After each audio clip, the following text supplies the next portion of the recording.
Look, the watch market is not the stock market. Don't invest in it, invest elsewhere, and I'll explain why. So first, I want you to know who I am. My name is Harrison Elmore. I'm not a stock trader, but I studied finance back in college, which extended into Bitcoin back when it was $3,000 a coin. I own my own manufacturing business with my family, so I put a good amount of understanding of my knowledge of margins, finances, and assets, and cash flow into making that as successful as it has been so far. I love watches, pocket watches, clocks, and I like making videos here, but this doesn't pay the bills. It's a fun thing that I do on the side.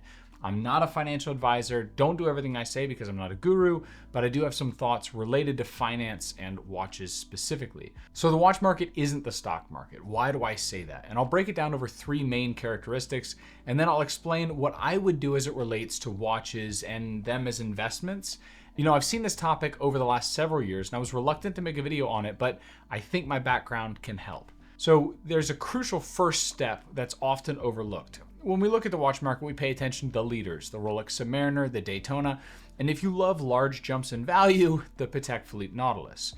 And these look exciting to most people. If you look at the stock market right now, maybe not today or this week, but Nvidia's going crazy, and the AI boom seems to have helped lift several companies' stock price. So if you don't understand stock prices and how they matter, they're essentially gambling for you and I, but in that gamble, you buy a piece of a company or a stock. There are two main reasons for why a company cares about its stock price. Typically, one is performance bonuses, because giving a share of stock helps reserve cash for the company.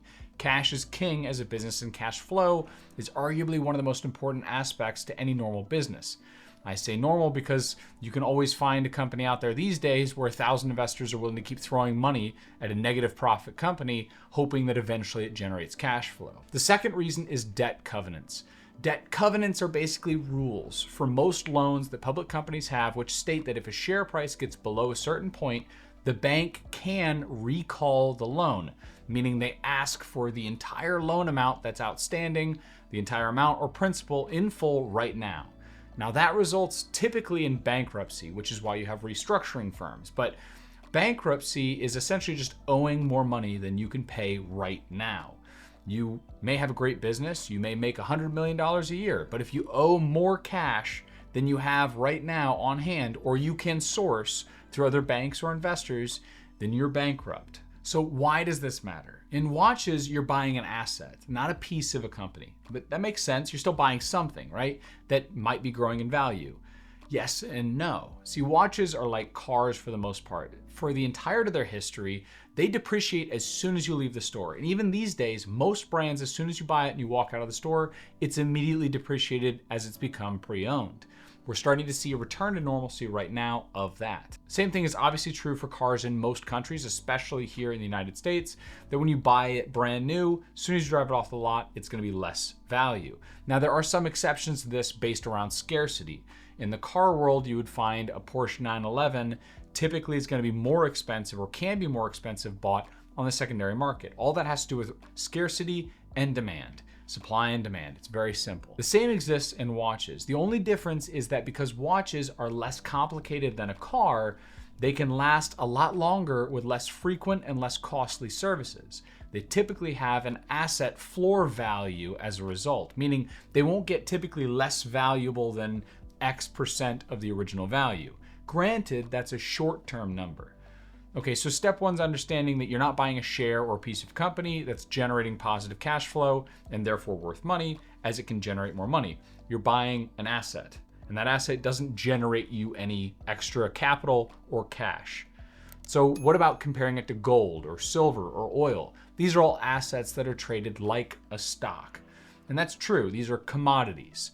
So step two is understanding that the entire luxury watch market, from FP Journe to Blancpain to Omega to Rolex and Zenith, are basically one stock, and that is luxury watches. Now, there can be a lot of preference and people pushing for this watch versus that watch, but in general, they all operate very similarly and on the same sort of overall demand structure. That can be a pretty elastic stock market at that. And people may say that you can diversify among different brands or high value watches or more in demand watches, and that would shield you from massive losses in consumer interest. Just because Rolex doesn't depreciate as much as Zenith right now, therefore when you buy a Rolex, you're more sure of your money.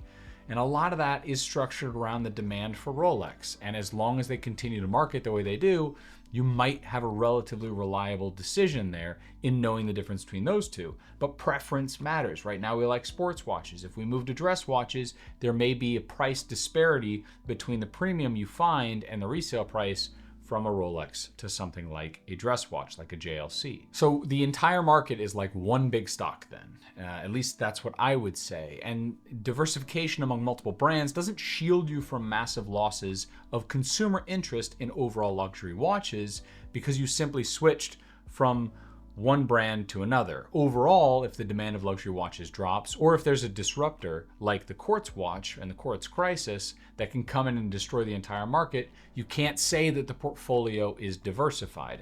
A truly diversified portfolio is in multiple business industries and therefore more isolated from any one industry-specific change or disruptor. Not to mention that this is a luxury good. I said I would describe elasticity. So by its very nature, it is a very elastic, demand-based product. Elastic demand refers to the volatility of the desire for a product based on the price fluctuation and income fluctuation. So essentially, demand fluctuates based on price and income.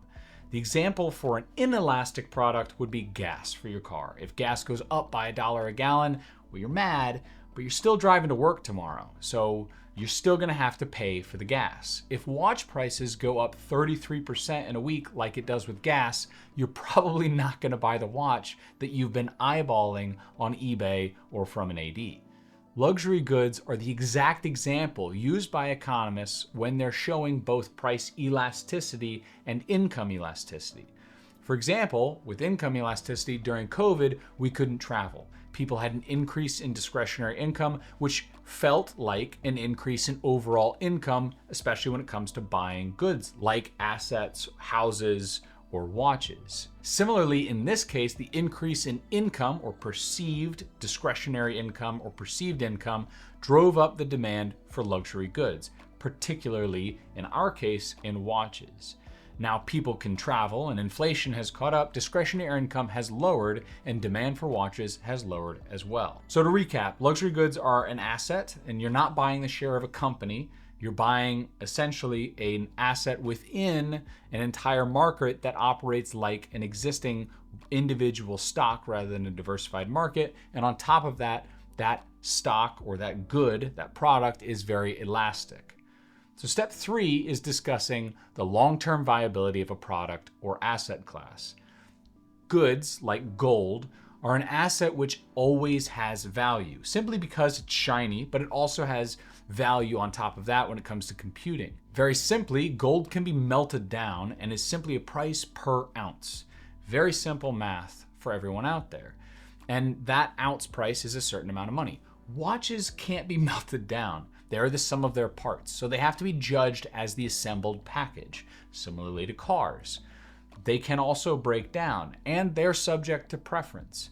An example of poor long-term viability watches are pocket watches, like this one right here, or bubble backs from Rolex. In the 1980s, pocket watches were the thing to collect. Prices soared, and pocket watches were these antiques that were discovered. But now no one cares. That's how I bought this gold-filled, hand-finished and decorated, beautifully beveled with Geneva stripes pocket watch with an enamel dial by Hamilton for a little over $200. But then you say, well, wristwatches are different. Why, right? Bubble backs are Rolex's early wristwatches, and these were considered very valuable and desirable from the 90s to 2000s. From May to November of 2000, Christie's sold 5 examples of the reference 3065, which is a Rolex bubble back. The average sale price at that time was $16,000 before buyer's premium, which is equal to $29,000 today. Today, that watch sells for around $12,000. So that inflation shows the loss of actual buying power, that you essentially lost over half of the value just in that. But if you studied economics, you also have the opportunity cost on top of that. So instead of just losing money on the inflation, you're also losing money on the opportunity that you could have put that money in something like the S&P 500, which is an actual investment. The S&P 500 would have taken that $16,000 and made it worth $62,000. So the opportunity cost of that purchase over 24 years was $50,000. So generally, sure, some models enjoy a price floor similar to their original purchase price, like the Submariner here. But these models are rare and condition is everything. So if you wear your watches, expect to lose even more at point of sale. So long story short, watches are not investments. They're sold like assets. They're not stocks, and they can't generate any cash flow to give you additional capital or additional value as a result. They don't generate passive income. They're an asset. And on top of that, they can be a speculative asset at that. Much like the jewelry in your home, they can be sold, and some valuable or desirable individual examples can be sold at a certain price floor. That general price floor can mean that you're enjoying them without hemorrhaging money. And I do think that the resale price on places like Watch Charts is helpful, especially in the short term, to understand what you can and can't do if you're someone that sells your watches like I do. But you'll never hear me say I invested blank amount into my watch collection, because that word is confusing. You invest in a house, or you invest in a company or a stock. You invest in a high-end computer that will generate you cash or capital. All of those examples are things you're buying that can increase your total net worth. You spend money on watches. They won't generate you additional money by and large. These won't generate you cash or long-term increases in net worth beyond potentially the original price you paid if that adjusts for inflation. You can sell them, yes, but that's not an investment. It's a purchase that can be sold later. So buy what you love, plan responsibly, enjoy the hobby, but don't imagine you're gonna make a single dollar on your watches. You'll likely lose money if you sell. Trust me, I have sold a lot. I know this was a long lecture, but that's my thoughts on the watch market and some advice to those out there. Let me know your thoughts in the comments below. I'll see you in the next one. Take care.